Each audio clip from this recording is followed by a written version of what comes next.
Prabha Khetan foundation की ओर से कलम हैदराबाद के इस सत्र में मैं मानसी मलिक फाउंडेशन और एहसास वुमेन की ओर से आप सबका स्वागत करती हूं। जैसे कि आप सभी जानते हैं, कोलकाता स्थित प्रभा खेतान फाउंडेशन साहित्य, कला और संस्कृति के साथ महिला सशक्तिकरण की दिशा में समर्पित एक बेहद प्रतिष्ठित संस्था है।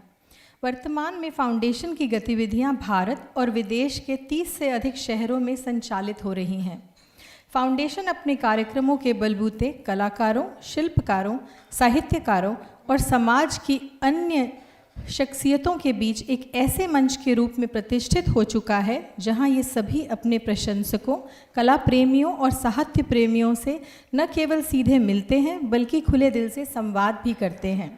हमारे ऐसे कार्यक्रमों की एक लंबी सूची है जिसमें कलम के अलावा एक मुलाकात, सुर और साज, लफ्ज़, आखर, किताब और पोथी जैसी कई बेहद लोकप्रिय कार्यक्रम शामिल हैं। हमें खुशी है कि कलम हैदराबाद के आज के इस सत्र में हमारे साथ मौजूद हैं आज के दौर के सबसे ज़्यादा पढ़े जाने वाले हिंदी लेखक गीत चतुर्वेदी जी। आपने 11 पुस्तकें लिखी हैं जिसमें 2 छोटे उपन्यास संग्रह जिन्हें अंग्रेज़ी में नॉवेल्स भी कहते हैं और 3 कविता संग्रह शामिल हैं। श्री चतुर्वेदी जी 27 नवंबर 1977 को मुंबई में पैदा हुए और लेखन जगत में तेज़ी से अपना मुकाम बनाया। आपके चाहने वाले पाठक पूरी दुनिया में मौजूद हैं। आपका कविता संग्रह न्यूनतम में हिंदी में बेस्ट सेलर सूची में लंबे समय तक बना रहा। नए कविता संग्रह खुशियों के गुप्तचर को भी हिंदी जगत में खूब सराहना मिली। यह संकलन साल 2019-20 की सर्वश्रेष्ठ किताबों की सूची में शामिल था। चतुर्वेदी जी की रचनाओं के अनुवाद अब तक करीब 22 देशी विदेशी भाषाओं में हो चुके हैं। आपकी मशहूर कृति सिम के अंग्रेज़ी अनुवाद को अंतर्राष्ट्रीय संस्था पेन अमेरिका का पेन होम ट्रांसलेशन ग्रांट भी मिला है। ऐसे सम्मान पाने वाले यह महज दूसरे भारतीय कथाकृति हैं। आपकी कई रचनाएं अमेरिका के 6 विश्वविद्यालयों में प्रकाशनों में शामिल हैं। इंडियन एक्सप्रेस सहित कई प्रकाशन संस्थाओं ने आपको भारत के सर्वश्रेष्ठ लेखकों में बताया है। कथा लेखन के लिए ये सैयद हैदर रज़ा फेलोशिप प्राप्त कर चुके हैं। कविता के लिए भारत भूषण अग्रवाल पुरस्कार, कथा के लिए कृष्ण प्रताप पुरस्कार, शैलेश मटियानी पुरस्कार, कृष्ण बलदेव वैद फेलोशिप से सम्मानित हैं। अलग से कहने की ज़रूरत नहीं है कि आपके कामकाज की सूची काफ़ी लंबी है। इसलिए अब मैं और अधिक समय न लेते हुए चतुर्वेदी जी से चर्चा के लिए एहसास वुमेन इंदौर उन्नति सिंह जी को आमंत्रित करती हूँ। तो अब आराम से बैठिए और इस बातचीत का आनंद उठाइए। धन्यवाद। क्योंकि अब हमारे साथ गीत चतुर्वेदी जी हैं यहाँ पर, तो बिना समय गंवाए हम लोग शुरू करते हैं।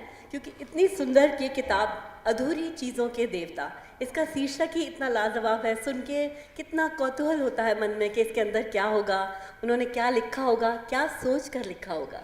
बहुत सारी चीज़ें हैं। तो सबसे पहले मैं अपने पहले प्रश्न से शुरुआत करती हूँ इसकी।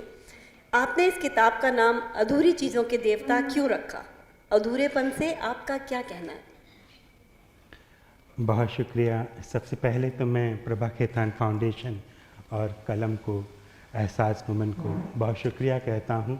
यहाँ मौजूद तमाम दोस्तों को देख करके मुझे जो खुशी मिल रही है उसके लिए भी आप सबकी मौजूदगी के लिए आप सबको शुक्रिया कहते हुए आभार प्रकट करता हूँ। और एक सवाल की तरफ इशारा है। पहला सवाल ही अधूरेपन से जुड़ा हुआ है, तो मुझे फैज़ की वो 4 पंक्तियाँ याद आती हैं।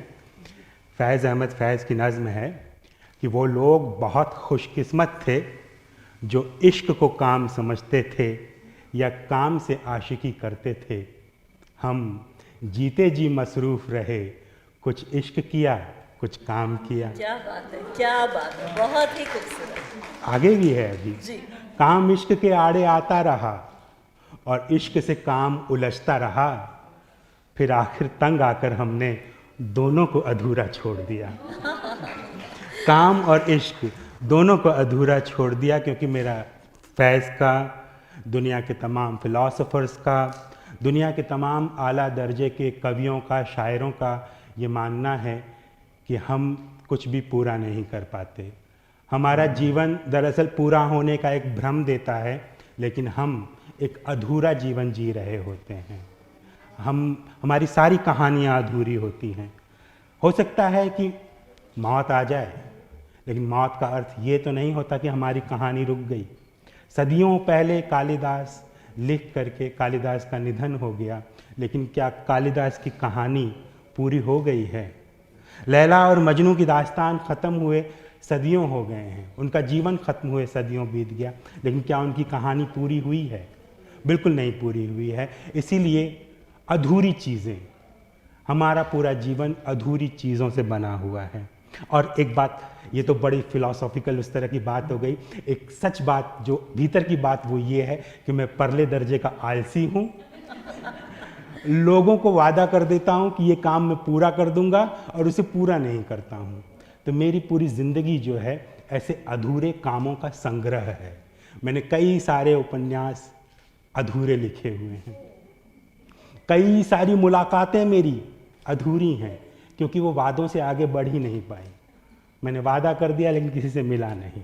तो उस अधूरेपन को कहीं ना कहीं शब्द देने की कोशिश में जो है इस किताब की रचना हुई। और अरुंधति रॉय की किताब का शीर्षक है the God of small things, जिसका हिंदी अनुवाद था मामूली चीज़ों का देवता। मुझे लगा मैं इतना अधूरा काम करता हूँ, तो अधूरी चीज़ों का देवता तो मैं खुद हूँ।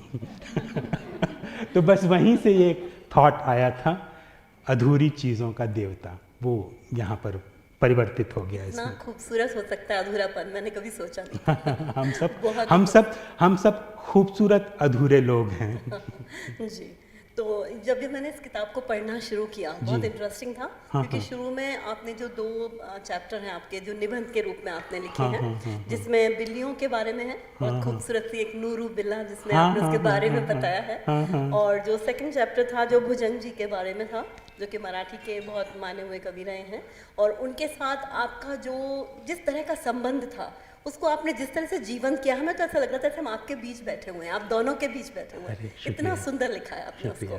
तो हम चाहेंगे कि आप ये बताएं कि क्योंकि दोनों जो निबंध हैं आपके, ये लॉस के ऊपर है। लॉस बताया गया है इसमें, काफ़ी चीज़ें जो खो गई, छूट गई, उसके बारे में बताया है। तो इसमें आपसे मेरे को ये पूछना है कि आपके लेखन में मृत्यु या लॉस जो है उससे आप इतने ज़्यादा क्यों प्रभावित हैं, या आपने क्यों इसको लिखा है ज़्यादा? हाँ, ये एक बहुत मृत्यु बहुत आकर्षित करती है, ऑब्सेस करती है। और मुझे ऐसा लगता है कि दुनिया के तमाम जो बुद्धिजीवी हैं, दुनिया के तमाम कलाकार हैं, कहीं ना कहीं मृत्यु के साथ उनका एक ख़ास रिश्ता होता है। क्योंकि वो कविता या कहानी या कला में इसलिए जाना चाहते हैं क्योंकि वो मृत्यु को चुनौती दे रहे होते हैं।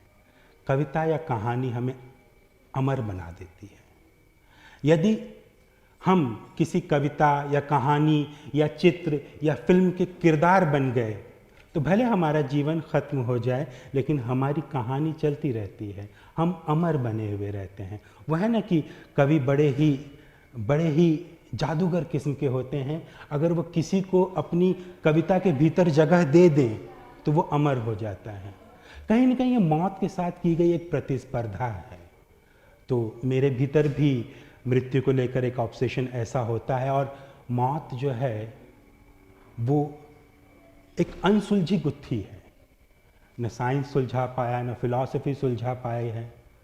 मुझे लगता है कहीं ना कहीं कलाओं ने, लिखी हुई कलाओं ने, बनाई हुई कलाओं ने, आपके ही शब्दों में आपने लिखा है कि नींद क्या है? मृत्यु का दैनिक अभ्यास है। बहुत प्यारा नींद मृत्यु का दैनिक अभ्यास। इसी से जुड़ी हुई बात मुझे ख्याल आई है कि एक छांदोग्य उपनिषद का एक किस्सा है छोटा सा, कि एक बार क्या हुआ, तब तक देवताओं को उनकी अमरता मिली नहीं थी, समुद्र मंथन हुआ नहीं था। मृत्यु जो है देवताओं के पीछे पड़ गई। देवता जहां जाएं वहां मृत्यु उनके पीछे पीछे। आखिर अब देवता बचेंगे कैसे? तो देवताओं ने खुद को छंदों के भीतर जाके छिपा लिया।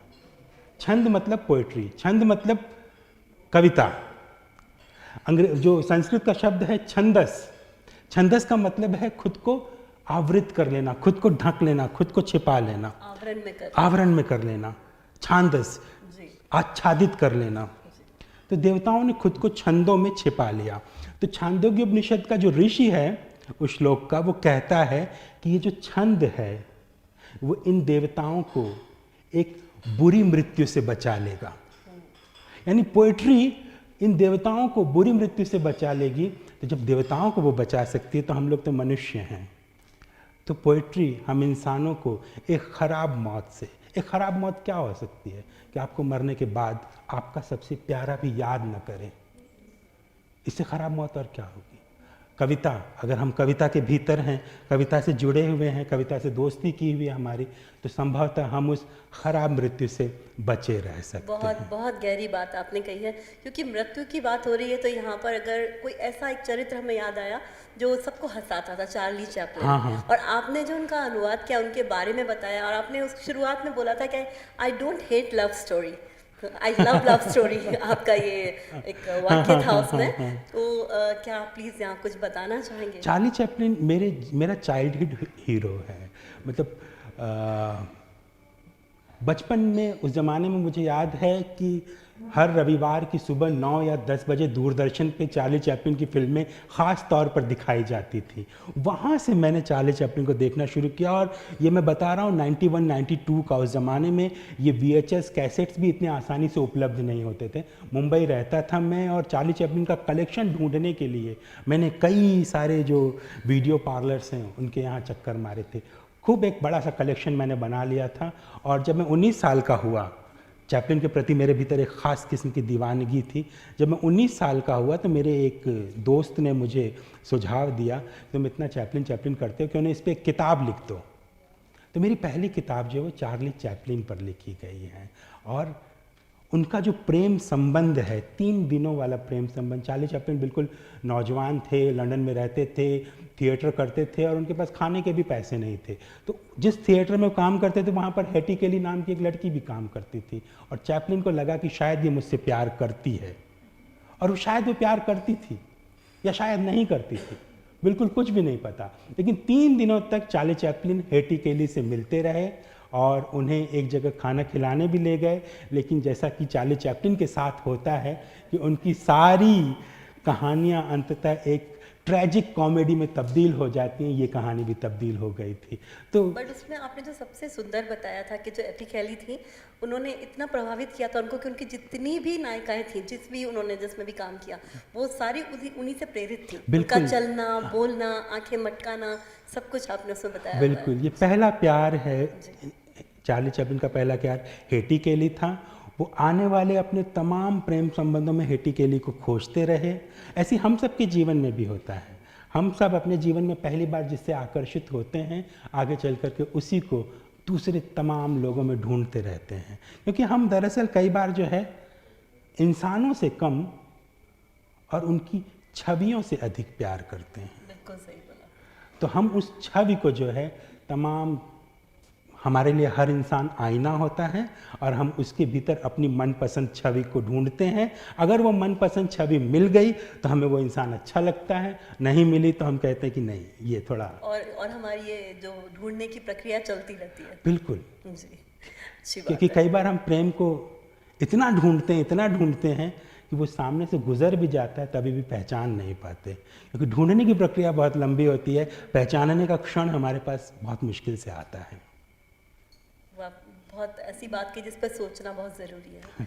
जी, तो ये जो किताब हमने पढ़ी आपकी अधूरी चीज़ों का देवता, इस किताब में बहुत सारी कहानियों, बहुत सारे लेखकों का उल्लेख है। और ऐसा लगता है कि जैसे सबको मिला जुला करके कुछ उनके द्वारा कही गई बातें, कुछ उनके द्वारा जी गई बातें आपने अपने शब्दों में यहाँ पर लिखी हुई हैं इसमें। तो ये आपने ये भी कहा कि हमारी एक्सटेंडेड फैमिली है ये आपने वर्ड यूज़ किया है वहाँ पर। तो ये कैसा सम्मिश्रण है, ये कैसे संभव है कि हम सब लोगों को लेकर के, सारे लेखकों को लेकर के एक्सटेंडेड फैमिली को बना लें और उससे प्रभावित होकर के कुछ लिखें? हाँ बिल्कुल, ये बहुत अच्छा सवाल है। ये हमारी जो पूरी राइटिंग है, मुझे ऐसा लगता है कि वो उसी एक्सटेंडेड फैमिली के प्रभाव से निकलती है। जैसे मैं एक इंडिविजुअल हूँ, मैं अकेला अपने आप इस धरती पर तो आकर गिर नहीं गया था, मुझे किसी ने रचा है। मुझे रचने वाले मेरे माता पिता हैं। मैं अपने माता पिता की कृति हूँ और मैं अपने माता पिता की अनुकृति भी हूँ। यानी मैं उनके जैसा दिखता हूँ, मेरी नाक, मेरी आँख, मेरा बोलना, ये सब उनके जैसा है। तो जैसे एक इंसान के माता पिता होते हैं, वैसे ही आपकी रचनाओं के भी माता पिता होते हैं। आपकी रचनाएं अपने पूर्वज रचनाकारों की रचनाओं के साथ संवाद कर रही होती हैं। जैसे मैं प्रेमचंद के बारे में बात करूं, प्रेमचंद हिंदी में लिखते थे, लेकिन जब हम प्रेमचंद को बहुत गौर से पढ़ते हैं तो प्रेमचंद चेखव और टॉल्स्टॉय के साथ संवाद कर रहे हैं, उनकी रचनाएं सीधे उनके साथ जुड़ती हैं। यहाँ मार्केस को पढ़ते हैं जो दुनिया के सबसे बड़े नॉवलिस्ट माने जाते हैं, तो मार्केस को जब हम पढ़ते तो हमें लगता है अरे यहाँ हमें विलियम फॉकनर दिख रहे हैं, यहाँ हमें कैफका दिख रहे हैं, यहाँ हमें कामों का प्रभाव दिखाई पड़ रहा है। हम अपनी रचनाओं के भीतर लगातार दूसरों के साथ संवाद स्थापित कर रहे होते हैं। हमारी रचनाएं मोनोलॉग नहीं होती हैं, वो डायलॉग होती हैं। मोनोलॉग हम सिर्फ अपने आप से करेंगे, डायलॉग में हमें हमेशा दूसरा व्यक्ति चाहिए होता है। इंटरेस्टिंग भी ज़्यादा होगा। इंटरेस्टिंग भी ज़्यादा, वो दूसरा व्यक्ति भी चाहिए होगा। वो दूसरा व्यक्ति कौन होगा? एक होगा मेरा सेल्फ, एक होगा अदर, एक होगा मेरी अपनी राइटिंग, एक होगी मेरे फेवरेट राइटर्स की राइटिंग। इस पे आपने अपनी किताब में अर्धनारीश्वर का बहुत अच्छा जिक्र किया है। हाँ, शिव और पार्वती। शिव पार्वती से वार्तालाप कर रहे हैं, बता रहे हैं, उन्होंने एक कहानी सुनाई कि जो सिर्फ उनको ही सुनाई जाए, पर क्योंकि गण ने बाहर सुन ली, उसने अपनी बीवी को सुनाई और इस तरह से औरों तक भी चली गई। तो उसमें आपने जो अंत में जो उसकी आपने सारांश हुआ है जब उसमें, तो उसमें आपने बताया है कि शिव ही अंदर, एक पार्ट उनका शिव था, एक पार्वती, वो खुद को ही सुना रहे थे उस हाँ, बिल्कुल ऐसे ही होता है। जी। हमेशा सेल्फ और अदर दोनों हमारे भीतर होते हैं। ये ऋग्वेद कहता है ना कि तुम कौन हो? तो मैं ही मैं हूँ। अहम ब्रह्मास्मि तत्वमसि, ये उपनिषदों की पंक्ति है। तो जो मैं हूँ, यानी जो नरेटर है वही जो है ऑडियंस है, जो राइटर है वही जो है रीडर है, जो बजा रहा है म्यूज़िक, जो बजा रहा है वही जो है उसे सुन रहा है। तो ये जो अद्वैत है, ये जो नॉन ड्यूअलिज्म है, कि ये सब के सब एक ही होते हैं। और किसी भी रचना के जीवन में ना सबसे महत्वपूर्ण पल वो होता है जब ये दूरियां मिट जाएं, जब लेखक और पाठक के बीच की दूरी मिट जाए, जब बजाने वाला और सुनने वाला के बीच की दूरी मिट जाए। हम मोत्सार्ट या बेथोवन या शोपां या AR रहमान या RD बर्मन को क्यों एंजॉय करते हैं? क्योंकि ये हमारे उस दूरी को ख़त्म कर देते हैं, हमें एक बना देते हैं। सेल्फ और अदर कनेक्ट हो जाते हैं। ये वो चीज़ है, ये एक संवाद, ये एक डायलॉग हमारा अपने पूर्वजों, दूसरे रचनाकारों के साथ होता है। तो वही आपने किताब में बताया कि शब्द और संगीत कैसे एक दूसरे से जुड़ते हैं। हाँ। और आपको पसंद भी बहुत है संगीत। जी हाँ, बिल्कुल बिल्कुल। जी, तो कविता या गद्य दोनों कैसे, इन दोनों में आप सहज कैसे हैं? आप कविता में भी उतने ही सहज मैंने पाया आपको, उतना ही गद्य में भी पाया, क्योंकि इस किताब में एक सबसे मेरा फेवरेट चैप्टर है जिसके बारे में मैं भी बात करूंगी आपसे, और मुझे लगता है यहाँ जितने भी श्रोता यहाँ बैठे हैं उनको बहुत पसंद आएगा। इस क्वेश्चन के बाद उसके बारे में हम लोग बात करेंगे। तो अभी बस आपसे ये जानना चाहेंगे, कविता या गद्य दोनों कैसे हैं, कैसे आप सहज हैं इसमें? दोनों के बीच जो म्यूज़िक है वो म्यूज़िक मैं पकड़ना चाहता हूँ। तो इसलिए चाहे वो कविता हो चाहे वो गद्य हो, मैं तो तलाश रहा हूँ म्यूज़िक। तो मुझे दोनों के भीतर म्यूज़िक दिखता है, तो इसलिए वो सहजता अपने आप आ जाती है। क्योंकि मैं एक चीज़ बताऊँ आपको, मेरा पहला प्यार कविता या कहानी या पोइट्री नहीं थी, बल्कि पहला प्यार म्यूज़िक था। मुंबई में बांद्रा में मेरा कॉलेज था और हम लोग अपने बहुत सारे दोस्त में वहाँ पर गिटार ले कर के सड़क पर जो SV रोड है उस पर डिवाइडर पर बैठ करके हम गाने बजाया करते थे उस ज़माने में। तो वो 16-17 की उम्र में जो है मेरी चाहत थी कि मेरा अपना एक रॉक बैंड हो, अपना आपका लुक भी थोड़ा रॉक बैंड टाइप का है। लुक्स तो डिसीप्टिव होते हैं। तो खैर, तो वो म्यूज़िक जो है मैं अपनी रचनाओं के भीतर ढूंढने की कोशिश करता हूँ। अगर वो बोलने में मिल जाए तो मैं कविता और कहानी छोड़ के बोलना शुरू कर दूँ। अगर वो म्यूज़िक मुझे चुप रहने में मिल जाए तो मैं हफ्तों तक चुप रहूँ, हफ्तों तक उस मौन को धारण करके रखूँ। मुख्य चीज़ है म्यूज़िक। आदि शुरुआत में संगीत है, जीवन के अंत में संगीत है, और बीच की जो ये पूरी यात्रा है, इसे हम साहित्य का नाम दे दें, इसे हम पेंटिंग का नाम दे दें, इसे हम जो चाहें सो नाम दे दें। संगीत है वो होना चाहिए, क्योंकि जब ध्वनि बरसती है, आप सुन रहे हैं कुछ और ध्वनि बरस रही है, तो फिर मैं शब्दों से गीला होने लगता हूँ। मेरे भीतर शब्द जो हैं वो फिर गीले होकर बाहर आते हैं। संगीत में ही आपका पूरा नाम है, गीत हाँ, पीछे ही चल रहा है आपका, चिपका हुआ है बिल्कुल से। तो नेचुरली संगीत से आपका प्रेम होना बहुत लाजमी है। और ये जो हमारी किताब है अधूरी चीज़ों का देवता, इसमें कविता, कहानी, निबंध, हर चीज़ आपने लिखी है, और इसमें अपने यादों के फूल बिखेरे हैं। आपकी बहुत सारी यादें हैं इसमें जो आपने संजोई हैं और लिखी हैं। इसके अंदर बहुत सारी चीज़ें हैं। तो इसमें लेखन का स्मृति से क्या रिश्ता होता है? हम जो भी कुछ लिखते हैं दरअसल वो सब कुछ स्मृति होता है।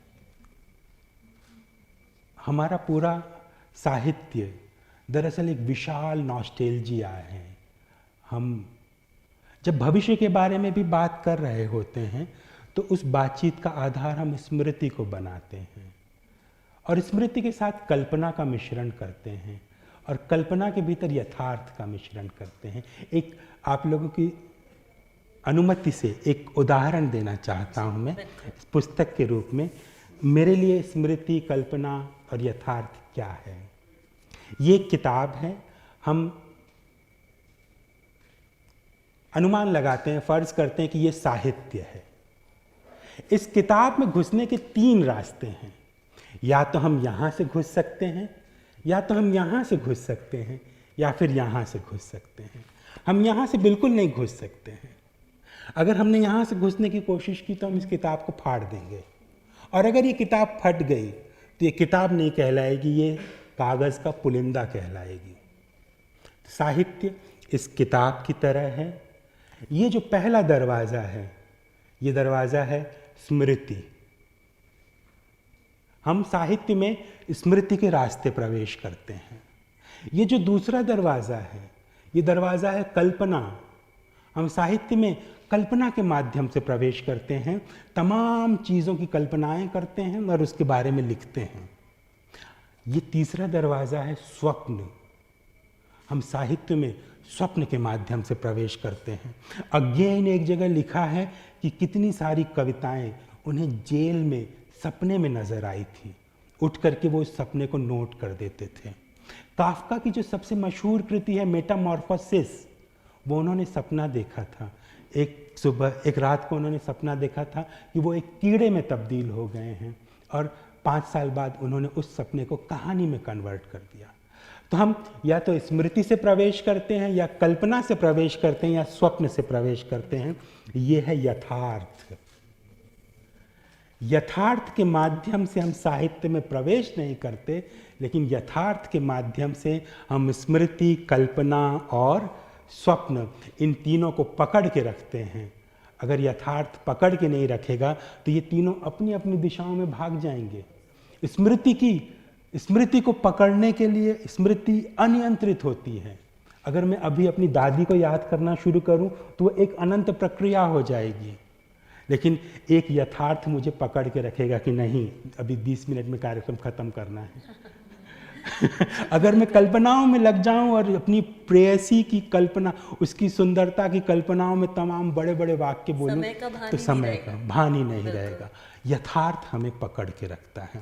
तो स्मृति, कल्पना, स्वप्न, इन तीनों के माध्यम से साहित्य की रचना, यथार्थ की निगरानी में करना, यथार्थ के कंट्रोल में करना, ये मेरे जीवन का साहित्यिक स्वप्न है, जिसी को पूरा करने की कोशिश मैं करता रहता हूँ।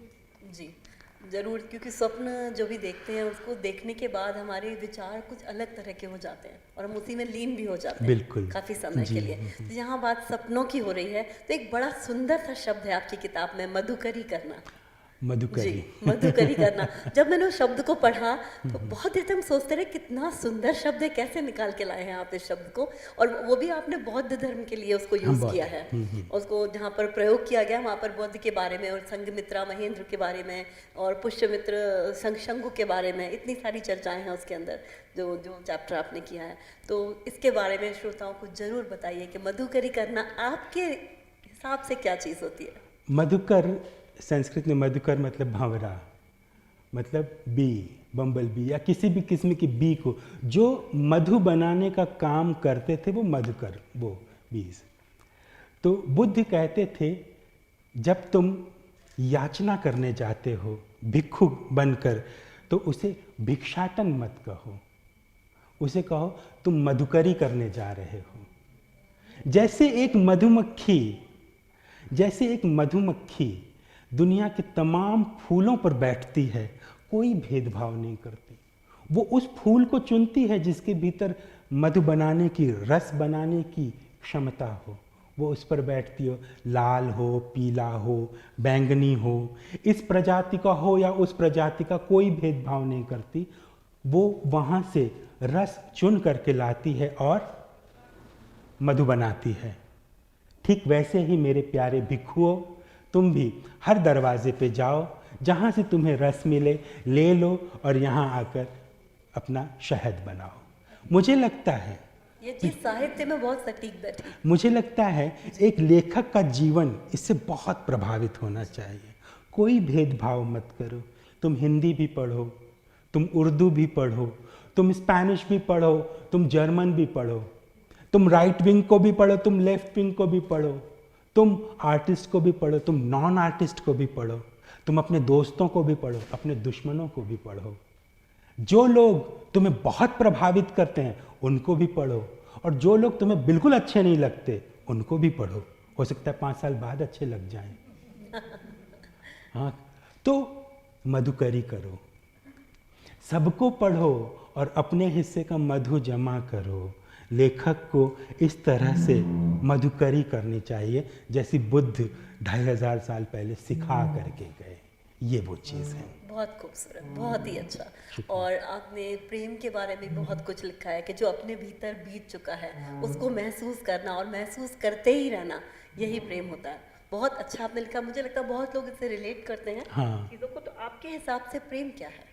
ये तो आपने लिखा है, मैंने पढ़ लिया, बट मैं कुछ और परिभाषा भी जानना चाहूँगी आपसे। जी। मैंने बहुत सारा प्रेम किया है जीवन में,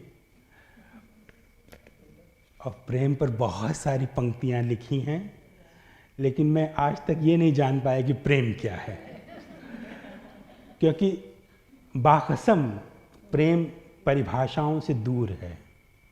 प्रेम जानने या समझने की नहीं, प्रेम अनुभव करने की चीज़ है। जैसे इस दुनिया में 2 लोगों के फिंगरप्रिंट्स मैच नहीं कर सकते, सबके फिंगरप्रिंट्स अलग होंगे। उसी तरह प्यार की सबकी डेफिनेशन अलग होगी। कोई जो है वो इस चीज़ में प्यार ढूंढेगा, कोई उस चीज़ में प्यार ढूंढेगा, किसी को यहाँ प्यार मिलेगा। ठीक चाहिए, मिस्टर एक्स मिस्टर वाई को प्यार नहीं दे पाते, मिस वाई को लगता है कि इनसे कभी प्यार नहीं मिलेगा, लेकिन वही मिस्टर एक्स मिस्टर जेड को प्यार दे देते हैं, क्योंकि प्यार एक कॉम्बिनेशन है। H2O, हर H2 को पता होना चाहिए कि उसके हिस्से का O कहाँ है, तो H2O मिलकर के पानी बन जाएगा। जिसकी किस्मत में वो दूसरा हिस्सा आ जाता है, उसको प्यार मिल गया, उसने प्यार को महसूस कर लिया। बाकी डेफिनेशंस तो सब अपने हिसाब से, अपना सबका एक्सपीरियंस होता है, एक्सपीरियंस है। हाँ, उसी तरह से है। बिल्कुल बिल्कुल जी। और एक और शब्द आया श्रुतधर। हाँ, जो कुछ भी चल रहा है, देखता है या सुनता है, उसको अक्षरशः याद रहता है पूरा। श्रुतधर होता है। तो आपके जीवन में कोई ऐसा श्रुतधर आया? नहीं, मेरे जीवन में तो कोई श्रुतधर नहीं है, लेकिन पहले मैं श्रुतधर का मीनिंग बता दूं मौजूद दोस्तों को। ये भी संस्कृत का एक शब्द है और एक बहुत पुराना कॉन्सेप्ट है। श्रुत मतलब जो सुना, धर मतलब धारण किया। जो भी एक बार सुन लिया उसको हमेशा के लिए याद कर लिया। श्रुतधर। पुराने ज़माने में ऐसे बहुत विद्वान होते थे। ऐसा कहते हैं कि कालिदास श्रुतधर थे, सुन लेते थे तो याद कर, मतलब जब कालिदास बनने के बाद, जी, क्योंकि कालिदास का पहले तो वो जिस टहनी पे बैठे थे हाँ उसी को काट हाँ, रहे थे। तो कालिदास के 2 जीवन है ना, जी। तो पुराने वाले जीवन में तो कुछ नहीं, लेकिन बाद में जब कालिदास बन गए तो वो श्रुतधर हो गए। जैसे श्रीहर्ष संस्कृत के बहुत बड़े कवि हैं, कालिदास के बाद उनका नंबर आता है, जिनकी किताब बड़ी फेमस है नैषधीय चरितम, वो श्रुतधर थे। विद्याधर नाम के एक कवि थे, हरिहर नाम के कवि थे, श्रुतधर थे। ये पुरानी किताबों में संस्कृत के स्क्रिप्चर्स में ये कॉन्सेप्ट मिलता है। अब तो खैर श्रीहर्ष जी के भी जीवन में उनकी माँ का बहुत बड़ा योगदान था, उनकी माँ का श्री योगदान था। हाँ श्रीहर्ष के जीवन माँ का बड़ा योगदान था, और उन्होंने बहुत संघर्ष किए थे मान्यता पाने के लिए। उनके साथ एक छोटा सा किस्सा जुड़ा हुआ है कि उन्होंने अपनी किताब लिखी नैषधीय चरितम और कन्नौज के राजा को जाकर के दिखाई। राजा ने कहा मैं कैसे मानूं कि ये अच्छी कृति है, मैं कोई अथॉरिटी नहीं हूँ। कश्मीर में पला पला राजा के मंदिर में साक्षात माँ सरस्वती बैठती हैं, जाओ उनसे अप्रूव करा के लाओ। तो श्रीहर्ष जो है कश्मीर पहुँच गए। अब वहाँ राजा के दरबार में उनको घुसने को मिले ही ना, परसों बीत गए। ब्यूरोक्रेसी इतनी प्रगाढ़ थी कि वो राजा के दरबार में घुस ही ना पाए। श्रीहर्ष के पास के सारे पैसे खत्म हो गए, वो कहीं ट्यूशन व्यूशन पढ़ा के गुजारा करने लगे। नदी के किनारे बैठ के एक दिन अपने कपड़े धो रहे थे तो उन्होंने देखा कि 2 औरतें लड़ रही हैं, और वो इतना भयानक तरीके से लड़ने लगी कि एक दूसरे के बाल पकड़ के एक दूसरे का सिर फोड़ने लगी। राजा के सिपाही आ गए, दोनों औरतों को उठा के लेके गए। राजा के सामने पेशी हुई। दोनों औरतों ने कहा ये गलत है, तो इसने बोला नहीं ये गलत है। राजा ने कहा अच्छा वहाँ कोई चश्मदीद गवाह था क्या? तो दोनों ने कहा हाँ एक पंडित बैठा हुआ था चोटी बना करके, पंडित को पकड़ के लाओ। और पंडित को पकड़ के लाए। राजा ने पूछा पंडित से, कवि से, श्रीहर्ष से क्या मामला था? श्रीहर्ष ने खटाखट खटा, क्योंकि श्रीहर्ष श्रुतधर थे। उन्होंने एक बार जो दोनों की लड़ाई सुन ली, उन तो याद हो गई ज़बानी। उन्होंने पूरा का पूरा एकदम फिल्म की तरह नैरेट कर दिया। पहले इसने ये बोला, फिर ये बोला, फिर ये बोला। राजा ने मामला निपटा दिया, क्लियर हो गया। अब राजा ने पूछा कि तुम कौन हो, तुम्हें इतना सब कुछ याद रहता है? तब श्रीहर्ष ने बताया 10 साल पहले कन्नौज से आया था, अपनी किताब आपको दिखाने आया था। आपके दरबार में इतनी ब्यूरोक्रेसी है, कोई आप तक पहुंचने ही नहीं देता। तब राजा ने जो उनको यथा योग्य आदर सत्कार दिया और सरस्वती जी के पास किताब लेकर गए। कहने का मतलब यह है कि मेमोरी, स्मृति, देखिए पूरा साहित्य हमारी स्मृति से संचालित होता है। स्मृति किताब के अंदर भी होती है और स्मृति किताब के बाहर भी हमारी मदद करती है। तो ये श्रुतधर होने का फायदा उनको मिला। मेरे जीवन में कोई श्रुतधर नहीं आया, शायद ही अगर आपके जीवन में आया हो तो जरूर शेयर कीजिएगा। शायद आपके बगल में बैठा हुआ है। मैं खुशकिस्मत हूँ कि मैं एक श्रुतधर के बगल में बैठा हूँ। बहुत शुक्रिया। तो जब हमने मृत्यु के बारे में पढ़ा, आपने काफी लिखा है, जो ऋग्वेद की ऋचाएं हैं उनसे हाँ, प्रभावित लिखा है आपने। जी। इसमें लिखा जहाँ मन लगे वहीं रहना। आपने उसके ऊपर पूरा एक जो अपना चैप्टर लिखा है वो बहुत खूबसूरत है। तो हम चाहेंगे आप अपने शब्दों में बताएं उसके बारे में, अगर तो सबको सुन के अच्छा लगेगा। ये जहाँ मन लगे वहाँ रहना। अच्छा, जहाँ मन लगे, मैं इसको पढ़ दूँ? जी पढ़ लीजिए। हाँ। जब तुम मर छोटा। जाओगे। बहुत अच्छा लिखा है। ऋग्वेद, जैसे अभी मृत्यु के बारे में बात हो रही थी, संसार का महान साहित्य मृत्यु के बारे में लिखा गया है। और जिन संस्कृतियों में मृत्यु को लेकर के एक गहरी और परिपक्व समझ थी, उन संस्कृतियों का साहित्य दूसरों के मुकाबले बेहतर होता चला गया। ऋग्वेद एक बहुत बड़ी किताब है जिसके 10वें मंडल में, ऋग्वेद मंडलों में विभक्त है, उसके 10वें मंडल में मृत्यु को लेकर बहुत सुंदर श्लोक हैं, सूक्त हैं। उन्हीं में से कुछ सूक्तों से प्रभावित होकर के ये छोटी सी 5-6 लाइनों की कविता है वो लिखी गई थी। और लिखने के पीछे ये था कि ठीक उन्हीं दिनों मैंने अपने पिता को कोविड के कारण खो दिया था। तो वो जो पूरा लॉस है, वो मृत्यु की ताज़ा स्मृति है कि मैंने अपने पिता को भी खोया है और पूरी दुनिया में हाहाकार मचा हुआ है, कोहराम मचा हुआ है। लोग ऐसे मर रहे हैं जैसे पेड़ों से पत्ते गिरते हैं, लोग ऐसे मर रहे थे। उन सारी स्मृतियों के वशीभूत होकर ऋग्वेद से प्रभावित होकर ये 5 पंक्तियां लिखी थी। कहीं न कहीं पिता को संबोधित है। जब तुम मर जाओगे, सूर्य में समा जाएगी तुम्हारे नेत्रों की ज्योति, तुम्हारी सांसें अपने जैसी हवाओं को खोज उनसे दोस्ती करेंगी और खामोशी से उनमें घुल जाएंगी। नक्षत्रों की नोक पर पतंग की तरह अटकी तुम्हारी आत्मा पूरे पूरे दिन अपने आधे अधूरे दिनों को याद करेगी।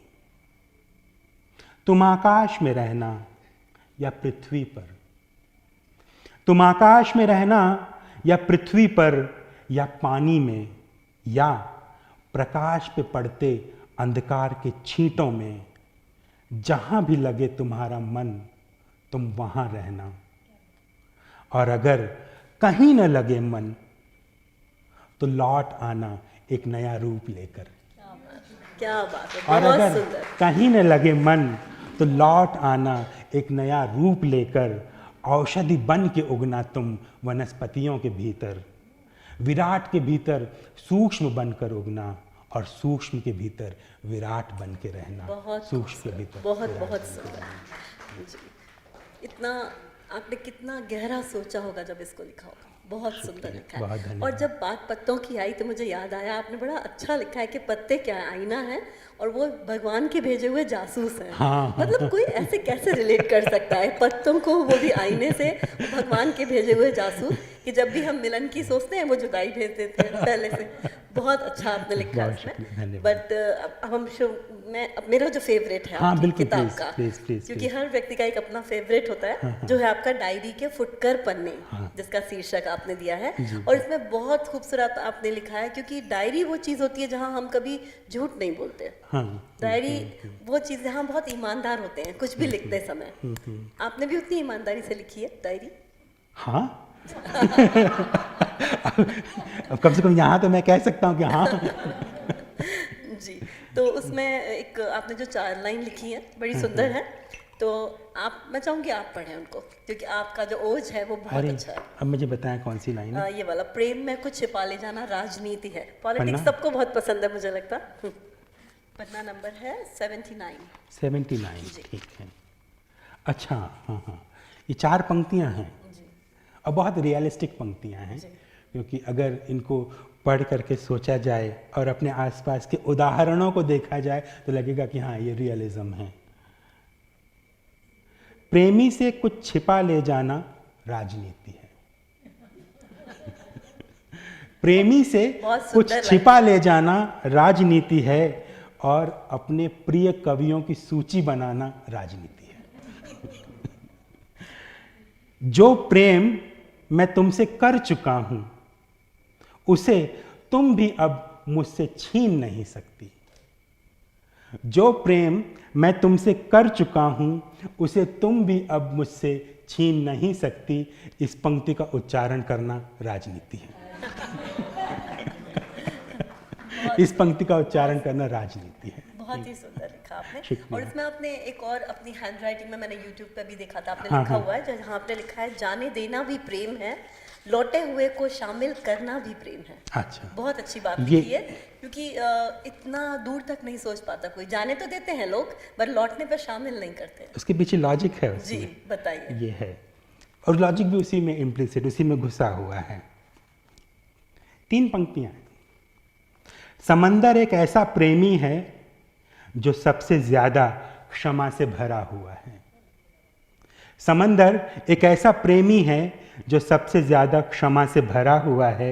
वो हर पल खुद से दूर जाने वाली लहरों को क्षमा करता है और वापस अपने में शामिल कर लेता है। जाने देना भी प्रेम है, लौटे हुए को शामिल करना भी प्रेम है। बहुत सुंदर। किसी दिन इसके ऊपर कोई गाना ना लिख दे, ऐसा लग रहा है। बहुत सुंदर लिखा है। और आपने एक जगह अचंभे के बारे में भी लिखा कि अचंभा क्या है, कला का मित्र है। जितनी क्यूरियोसिटी होगी उतनी आर्ट आपकी फ्लरिश होगी। तो अपनी आदतों से सवाल करो, अपने अचंभों से जवाब मांगो। हाँ हाँ हाँ, ये लाइन आपने जब लिखी तो आपने क्या सोचा? ये पेज नंबर है 85। मैंने आपकी पूरी बुक पढ़ी हुई है, हाँ। पूरी अंडरलाइन है, आप देख सकते हैं, हाईलाइटेड है।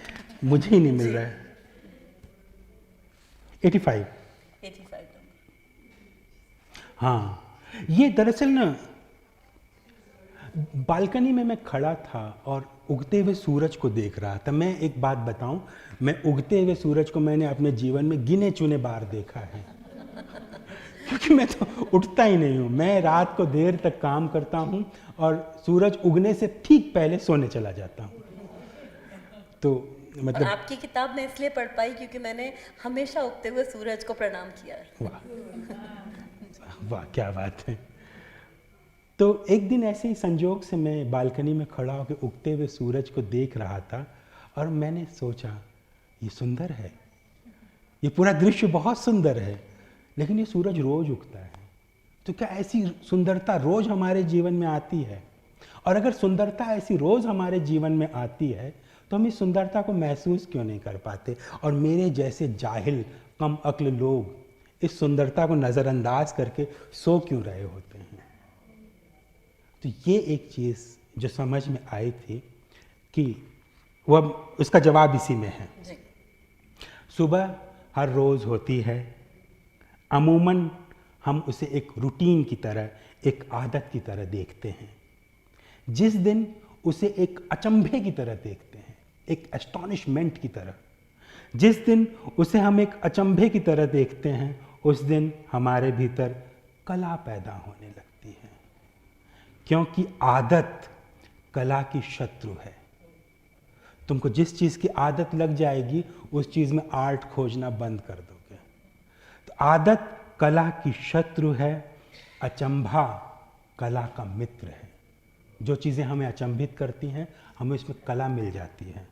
तो एक काम करो, अपनी आदतों से सवाल करो और अपने अचंभों से जवाब मांगो। बहुत सुंदर, बहुत सुंदर। पूरी फिलॉसफी है इसके अंदर, कंप्लीट फिलॉसफी। शुक्रिया। जैसे आपने प्रेम के बारे में भी उनके दो पैर बताए। प्रेम के दो पैर होते हैं, हाँ, स्मृति और विस्मृति। हाँ हाँ हाँ तो वो आपने क्या सोचा उसमें? हाँ, प्रेम के दो पैर होते हैं, प्रेम के दो पर होते हैं, क्योंकि प्रेम एक ऐसी तमाम, जैसे प्रेम है, जैसे नफरत है, जैसे दुश्मनी है, इस तरह की चीज़ें आप अकेले नहीं कर सकते। आपको एक सेल्फ चाहिए और एक अदर चाहिए, एक करने वाला चाहिए, एक जिससे किया जाए वो चाहिए, एक आँच चाहिए और एक उस आँच में तपने वाला चाहिए। क्योंकि अगर तपने वाला अनुपस्थित है तो आँच के होने का पता भी नहीं चलेगा। जंगल में मोर नाचा किसने देखा हो जाएगा। तो स्मृति और विस्मृति, हम दोनों के सहारे प्रेम करते हैं। अगर हमने सब कुछ याद कर लिया तो हम प्रेम नहीं कर सकते, क्योंकि निश्चित है कि हमारी यादों में कुछ बुरी चीज़ें भी होंगी उसके प्रति। तो हम स्मृति को कंट्रोल्ड रखते हैं। इतना सा ही याद करो जिससे प्रेम बढ़ता रहे। हम सब कुछ भूल भी नहीं सकते, क्योंकि सब कुछ भूल गए तो प्रेम ही नहीं होगा। तो जो बुरी चीज़ें हैं, जो खराब चीज़ें हैं, उनको भूलते चले जाओ, अच्छी चीज़ों को याद करो, प्रेम बढ़ता रहेगा। तो प्रेम के यही दो पर होते हैं, प्रेम के यही दो पैर होते हैं। अगर प्रेम एक परिंदा है तो उसके पर स्मृति और विस्मृति हैं। याद करो भूलो, याद करो भूलो, यही करते करते पूरे प्रेम की ज़िंदगी ख़त्म हो जाती है। प्रेम अपनी आयु प्राप्त कर लेता है इसी से। जो किताब हमारी अधूरी चीज़ों का देवता, ये गद्य में लिखी है, बट अगर उसको पढ़ते हैं तो पूरी ऐसा लगता है कि कविता है पूरी, बिल्कुल कविता जैसी महसूस होती है। हर लाइन कविता जैसी लगती है, ऐसा लगता ही नहीं कि गद्य में लिखी गई है। तो ये खूबसूरती है इस किताब की। शुक्रिया जी, बहुत अच्छा लगा ये। और आपके अंदर सेंस ऑफ ह्यूमर भी बहुत है, मैंने फील किया उस चीज़ को। जी, छोटी सी मुलाकात बट मैंने फील किया उसमें। और आपने अपना एक चैप्टर है जिसमें आपने लतीफ़ों के बारे में भी लिखा है। लतीफ़ा, जो राजा की कहानी आपने लिखी, राजकुमार को प्रेम हो जाता है। वो आप सुनाना चाहेंगे उस लतीफ़े को? बहुत सुंदर लतीफ़ा है, आप लोग जरूर सुनिएगा। ये लतीफ़ा जो है वो दरअसल जीवन में अपना और पराया इसके ऊपर है। जैसे हम कहते हैं ना कि अपना तो मानना पड़ता है, मैथ्स में भी जैसे मानते हैं। तो एक राजा थे, सेठ थे, बड़ी मुरादों के बाद उनको एक संतान हुई, और जब वो बड़ी हो गई तो एक दूसरे शहर के सेठ की बेटी के साथ उसको प्यार हो गया। अब वो घर में आके जिद करने लगा कि मुझे उस लड़की से शादी करनी है, मुझे उस लड़की से शादी करनी है। राजा यानी वो सेठ लगातार मना करता रहा, नहीं तुम मुझसे शादी नहीं कर सकते, नहीं तुम मुझसे शादी नहीं कर सकते। उसने जिद मचा ली, मैं तुम्हारा इकलौता तमाम मुरादों के बाद पैदा हुआ ऐसा बेटा हूं, क्या तुम मेरा ये सपना पूरा नहीं कर सकते पापा जी, पिताजी? तो पापा जी ने, पिताजी ने मना कर दिया। लड़का जिद करते हुए माँ के पास गया, बोला वो मना कर रहे हैं। उन्होंने बोला है कि वो तुम्हारी बहन लगती है। क्योंकि एक ज़माने में मेरा जो है उस पड़ोस के गांव में, उस पड़ोस के यहाँ थोड़ा प्रेम संबंध चल गया था, तो तुम उससे शादी नहीं कर सकते, वो तुम्हारी बहन लगती है। तो माँ ने सुना और बोला, ये बोला तुम्हारे पापा? बोला बिंदास शादी कर, कोई भाई नहीं लगता तू उसका। मेरा भी तो प्रेम संबंध था। मेरा भी एक प्रेम संबंध था। तो ये जो है आप जिंदगी भर जिसे अपना मान रहे हैं, सच में वो आपका अपना है या नहीं है, आपको बिल्कुल नहीं पता। तो अपना, जिसे आप अपना, सारी दुनिया के तमाम लड़ाई झगड़े जो है वो अपने पर होते हैं, ये मेरा है, ये मेरा है, ये मेरा है। भाई किसे पता कि ये तुम्हारा है? मेरा दुनिया का सबसे बड़ा रहस्य है, अपना होना दुनिया का सबसे बड़ा रहस्य। यदि कोई आपको अपना बना ले रहा है तो बन जाओ अपना। अगर आप किसी को अपना बना लेना चाहते हो तो कोशिश करो, बन लो, लेकिन उसको क्लेम मत करो। उस पर दावा मत करो, जिंदगी दावों के लिए नहीं है। बिल्कुल सही बात है, खूबसूरती से जीना चाहिए, खूबसूरती से बहुत ज़रूरी है। तो क्योंकि किताब का शीर्षक ही अधूरी चीज़ों का देवता है, और शुरुआत में आपने बताया कि हर चीज़ जो अधूरी होती है वो खूबसूरत होती है। तो इस अधूरेपन को, इस अधूरा जो वर्ड आपने यूज़ किया है, इस पर थोड़ा सा और प्रकाश डालिए, तो मुझे लगता है किताब सबको बहुत समझ में आ जाएगी। जैसे एक आपका ही लाइन है, प्रेम भी अधूरा होता है। हाँ बिल्कुल, क्योंकि अगर प्रेम पूरा हो जाता तो मेरे जीवन का प्रेम तो 2007 में, 2006 में पूरा हो चुका होता। मेरे जीवन में प्रेम जब आया, जब मैंने प्रेम को समझना शुरू किया, तो मेरी उम्र 14 या 15 साल की थी। और जिस लड़की से मैंने प्रेम करने की बात समझी कि मैं इससे प्रेम करता हूँ, वो मेरे साथ 5वीं क्लास से पढ़ रही थी। हम लोग बचपन के दोस्त थे, साथ खेलते थे, साथ झगड़ते थे, लेकिन बरसों तक ये समझ में नहीं आया कि हमारे भीतर प्रेम है। 15-16 की उम्र में एहसास होना शुरू हुआ, और 17 की उम्र में ये हो गया कि हाँ, हम दोनों को प्रेम है। और हफ्ते 10 दिन के अंदर तो हमने अपने घर वालों को भी राज़ी कर लिया। बहुत सिंपल लव स्टोरी है। हमारी लव स्टोरी में शुरुआत में ये था कि भाई अगर घर वालों को राज़ी कर लोगे तो हमारी ज़िंदगी निष्कंटक हो जाएगी, क्योंकि कंटक जो होते हैं, कांटे जो होते हैं तो घर वाले होते हैं। तो हमने अपनी ज़िंदगी को तुरंत ही निष्कंटक बना लिया था। लेकिन अगर प्रेम पूरा होता तो उसी दौर में पूरा हो जाता, उसी दौर में ख़त्म हो जाता। प्रेम दरअसल एक ऐसी यात्रा है जीवन की तरह, जिसे हमें ये नहीं पता होता कि अगले पड़ाव पे क्या आने वाला है। हम आपस में इतना प्रेम करते थे, हम कभी कल्पना भी नहीं कर सकते थे कि हम एक दिन झगड़ेंगे। कुछ वर्ष बाद हम झगड़ पड़े, फिर हम इस तरह से झगड़े कि हमें लगा ही नहीं कि हम वापस दोबारा साथ हो पाएंगे, लेकिन कुछ दिन बाद हम दोबारा साथ हो गए। तो ये जो मिस्ट्री है, ये जो रहस्य है, ये जो अधूरापन है, जो हमें लगातार किसी एक पड़ाव की तरफ लेकर के जाता है, वो हमारे जीवन को खूबसूरत बनाता है। वही अधूरापन है। जैसे इतने सारे पेड़ यहाँ पर लगे हुए हैं, ये पेड़ सारे पूरे हैं, कोई नहीं कहेगा कि एक अधूरा पेड़ है। मतलब हम जैसे पागल लोग ही कहेंगे कि एक अधूरा पेड़ है, और अगर जनता के बीच जाकर के कह दें तो बोलेगा क्या पागल आदमी है, पेड़ को अधूरा कह रहा है। लेकिन अगर ये पेड़ पूरा है तो कल को इसमें नए पत्ते क्यों आएंगे, परसों इसमें नए पत्ते क्यों आएंगे, 2 साल बाद इसकी ऊंचाई थोड़ी और बढ़ चुकी होगी, यानी वो आज के मुकाबले 2 साल बाद ज़्यादा पूरा होगा, फिर उसके 2 साल बाद ज़्यादा पूरा होगा। यानी पूरेपन की तो कोई लिमिट ही नहीं है। वो जो एक ईशावास्योपनिषद का जो शांति पाठ है कि पूर्ण से पूर्ण बनता है, पूर्ण में पूर्ण जुड़ता है और अंत में पूर्ण बन जाता है। तो यही तो अधूरेपन की आराधना है कि हर पूर्ण दरअसल इतना अपूर्ण होता है कि उसमें एक नया पूर्ण जुड़ सके। हमारे यहाँ गणित में कहते हैं ना, 4 एक पूर्णांक है, एक प्राइम नंबर है, 5 एक पूर्णांक है, 6 एक पूर्णांक है। तो ये सब के बाद भी एक नया पूर्णांक आ जाता है, यानी ये सब अपूर्णांक हैं। किसी भी पूरे के बाद जब एक नया पूरा आ जाए तो इसका मतलब कि पिछला पूरा जो था वो अधूरा था।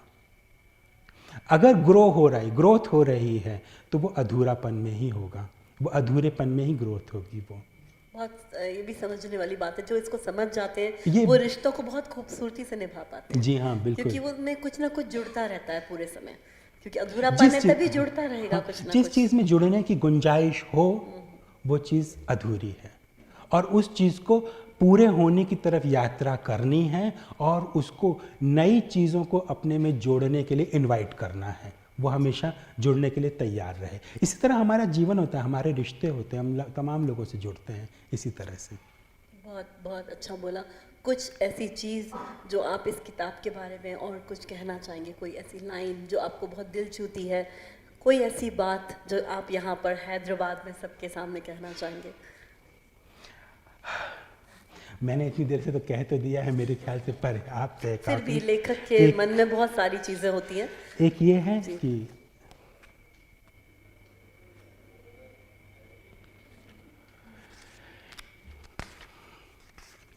मुझे नहीं पता कि मैंने कैसा लिखा, कैसा बोला, क्या आपसे बात की, अच्छा था, बुरा था, लेकिन सिर्फ इतना कहना चाहता हूँ कि जो कुछ भी मैंने बोला आप लोगों से, जो मैं यहाँ मौजूद हुआ हूँ, तो वो उस प्रेम के कारण जो आप मुझे देते हैं, उस प्रेम के कारण जो मेरे भीतर है आपके प्रति, और उसी प्रेम को संकेत देते हुए 2 पंक्तियाँ हैं कि जो गीत, मेरे वाला नहीं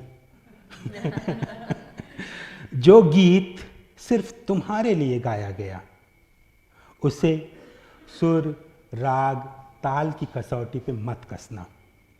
जो गीत सिर्फ तुम्हारे लिए गाया गया, उसे सुर, राग, ताल की कसौटी पे मत कसना। प्रेम उसी गीत में कहीं होगा, क्योंकि बाकी तो कला है जो कि दुनिया में बहुत है। बाकी तो कला है जो कि दुनिया में बहुत है, प्रेम है जो कि दुर्लभ है, और मैं उसी के कारण यहाँ मौजूद हूँ। और आप सभी से ये गुजारिश करूँगा, जब मौका मिले इस किताब को पढ़ें और अपना प्रेम इसे दें। धन्यवाद। कोई प्रश्न पूछना चाहेंगे? किसी को कुछ पूछना है गीत जी से यहाँ पर, उनकी बुक को जानने के बाद?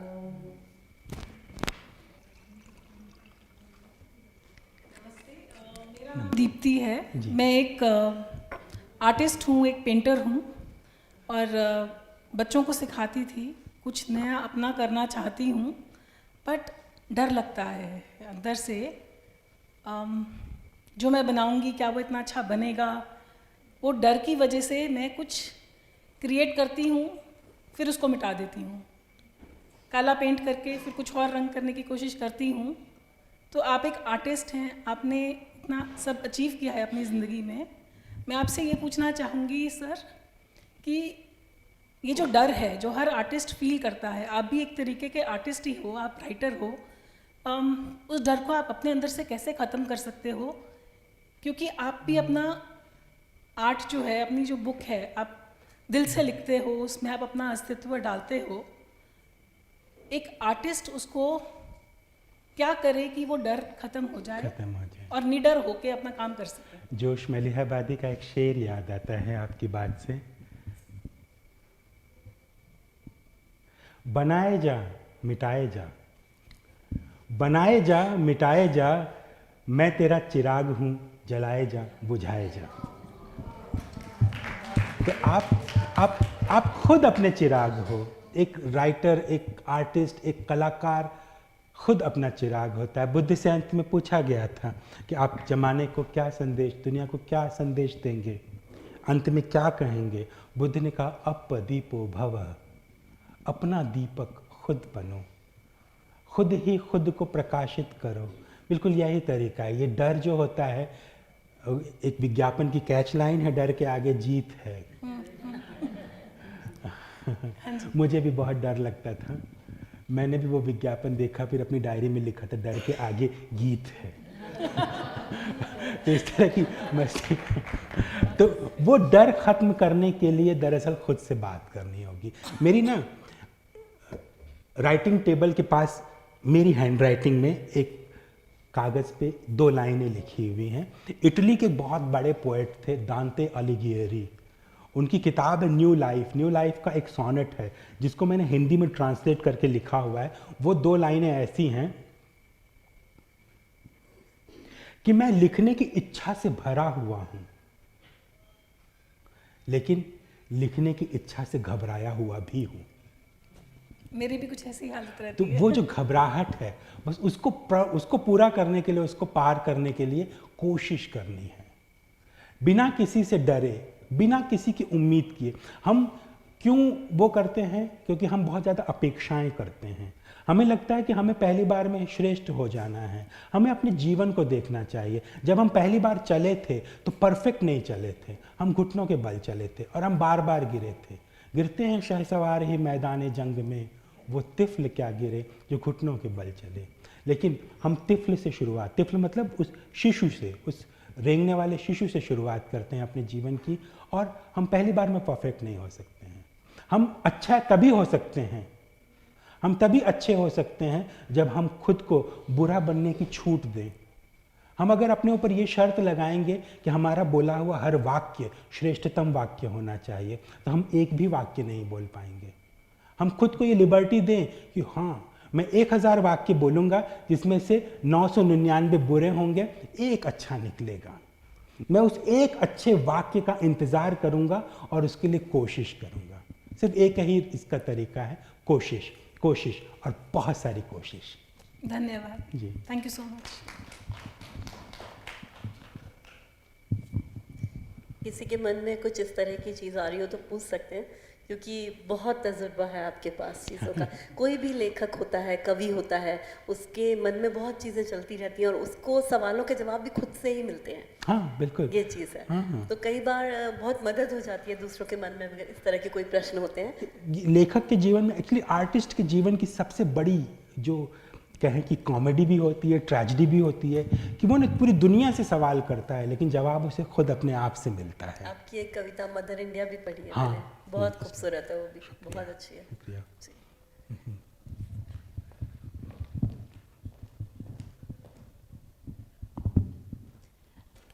Geet ji, I'm going to ask in English because my bilkul. Hindi is notorious. I run a school, I'm an educator, and I have the heads of department from Hindi department are here today in the audience. And I wanted to ask you, one of the other mothers, the guest was saying that kids nowadays, they kind of have this fear of Hindi. You know, they're opting for other languages in international schools like Spanish or French.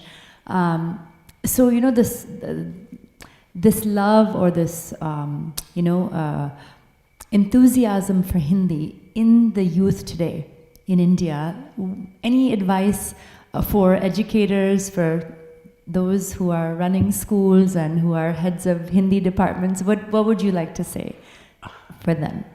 इसमें किसी एक की जिम्मेदारी पूरी तरह से तय कर पाना इतना आसान नहीं है, क्योंकि एजुकेटर्स अपनी तरफ से बहुत कोशिश कर रहे हैं और हमेशा ही करते हैं, और हिंदी के टीचर्स जो हैं वो स्कूलों में बहुत मेहनत कर रहे हैं। कुछ हिंदी का मामला वैसा भी है कि हिंदी के साथ 2 चीज़ें अगर बहुत बढ़िया तरीके से जुड़ जाएं, एक हिंदी में रोज़गार की संभावनाएं, एम्प्लॉयमेंट की चांसेस अगर खूब बढ़ें तो लोग अट्रैक्ट होंगे। दूसरे, हिंदी के साथ एक ब्रांड इमेज जुड़ जाए। हिंदी के साथ ब्रांड इमेज, हिंदी की ब्रांडिंग होना बहुत ज़रूरी है, क्योंकि पिछले कई बरसों से जो चल रहा है समाज में, जैसे मैं आपको एक किस्सा बताता हूँ, छोटा सा किस्सा फटाफट। मेरे बचपन का किस्सा है, मेरे एक नॉवल में आने जल्दी समझ में आते हैं। मेरे नॉवल में आने भी वाला है वो किस्सा। मेरे बचपन का, मैं अपने पिताजी के साथ अपने एक, मतलब मैं नहीं, कोई और, वो अपने पिताजी के साथ अपने एक रिश्तेदार के यहाँ गया, और वो रिश्तेदार जो हैं अपने 16 साल के बेटे को धमाधम पीट रहे थे। कॉलर पकड़ के कूटे जा रहे हैं, मार रहे हैं। तो उन्होंने पूछा पिताजी ने कि क्यों मार रहे हो इसको? तो उसने कहा ये नॉवल पढ़ रहा था। तो ये नॉवल पढ़ना कोई बुराई तो है नहीं, अब क्यों मार रहे हो? नॉवल पढ़ने पर क्यों किसी को पीट सकते हो आप? उसने बोला अरे हिंदी का नॉवल पढ़ रहा था, बताइए ये हिंदी पढ़ के क्या करेगा? ये पानी पूरी बेचेगा या कहीं जा कर के जेब काटेगा? ये मैं बात बता रहा हूँ आपको 1991-92 की।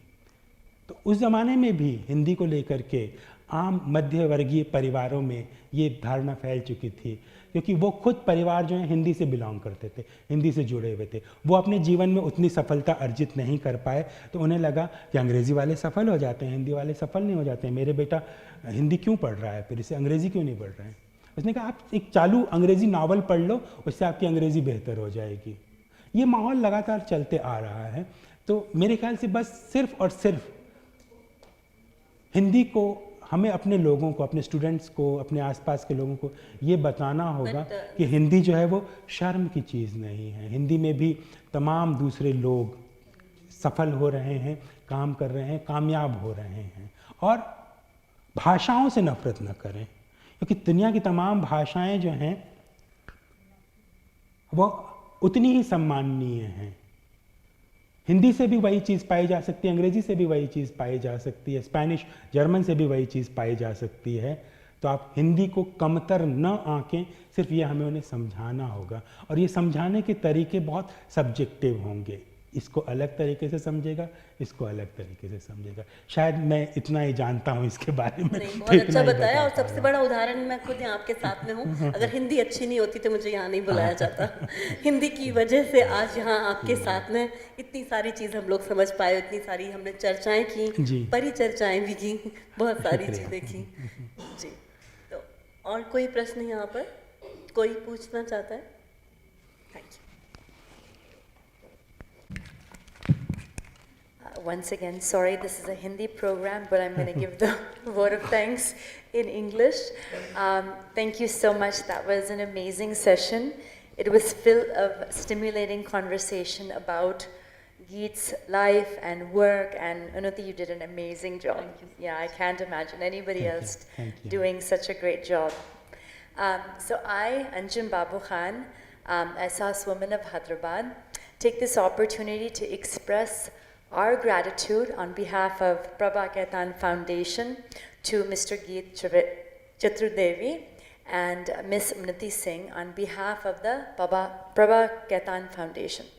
I also express my sincere gratitude to our patron, Sri Cement Limited, and our associate, ITC Kohinoor Hyderabad, and our wonderful audience who has made this Kalam session of Hyderabad so interesting and engaging, and we thank you for your presence here. I now request Dr. Pushpa Bansal, who is famous for her writing herself, a famous academician, gold medalist, PhD, professor of Hindi and head of department, to felicitate our author, Mr. Geet, with a Madhubani shawl. Can I have, please, someone? Yes. And we can have our other SAS women, please come up for a photograph. So with this, we'd like to say thank you so much for coming. Good evening. And before you leave, we request you to kindly get a copy of the author's book, and we can have him autograph it for you. Thank you so much. आपका सम्मान करूँ। मुझे लगता है कि ये सबसे बड़ा मेरा अपना सम्मान है कि आपने मुझे इस काम के योग्य समझा। अगर आज के सेशन के बारे में दो शब्द कहना चाहूँ तो वो बहुत मुश्किल है, क्योंकि मैं जब से सोच रही थी कि प्रश्न ज़्यादा सुंदर थे या उत्तर ज़्यादा सुंदर थे। अगर प्रश्नों में इतना दम ना होता तो आपके उत्तर भी इतने दम नहीं रह सकते थे। तो दोनों ने मिलकर के संध्या को बहुत सुंदर बना दिया। आपकी कुछ चीज़ें मुझे बहुत अच्छी लगी, जैसे आपने जो नृत्य पिता की नृत्य की बात की, उसमें जो एक छोटा सा वाक्य आया कि अगर वहाँ नहीं रह सकते तो वापस आ जाए। How can it be possible, ये पंक्ति तो मन को छू रही है, मैं बहुत सोच रही है। हालांकि आपने बताया कि मेरे पत्तों में आ जाने से वो सब कुछ ठीक है, लेकिन अपने से बहुत समझते हैं अच्छे संघर्ष करना ये बहुत सुंदर किस्म की भावना है। और मैं समझती हूँ कि इससे मृत्यु के संबंध में एक हमारे मन में भय समाया हुआ है। भय भी नहीं, बल्कि हमें लगता है कि पता नहीं वहाँ क्या हो जाए, जो गलत ही होगा, ठीक नहीं होगा, उस पर भी काफ़ी वो लगता है। हमें लगता है कि मृत्यु इतनी खराब चीज़ नहीं है, आने तो सबको इतनी खराब चीज़ नहीं है, हमें उसको स्वीकार करना चाहिए, उसका आदर करना चाहिए। क्या अधूरेपन की बात मन में बहुत देर तक गूंजती रहेगी और हम सोचते रहेंगे अधूरे तो हम हैं, हम तो अधूरे में तो क्वार्टर हैं।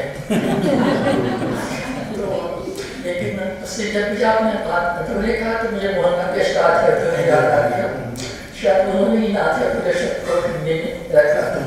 और आपके इसमें बहुत सुंदर सुंदर चीज़ें जब मैं सबको कहूँगी तो बहुत समय लग जाएगा। और मुझे बहुत प्रसन्नता है आयोजकों की कि आपने मुझे ये सौभाग्य दिया कि मैं आज की कविता पर सम्मान कर सकूं।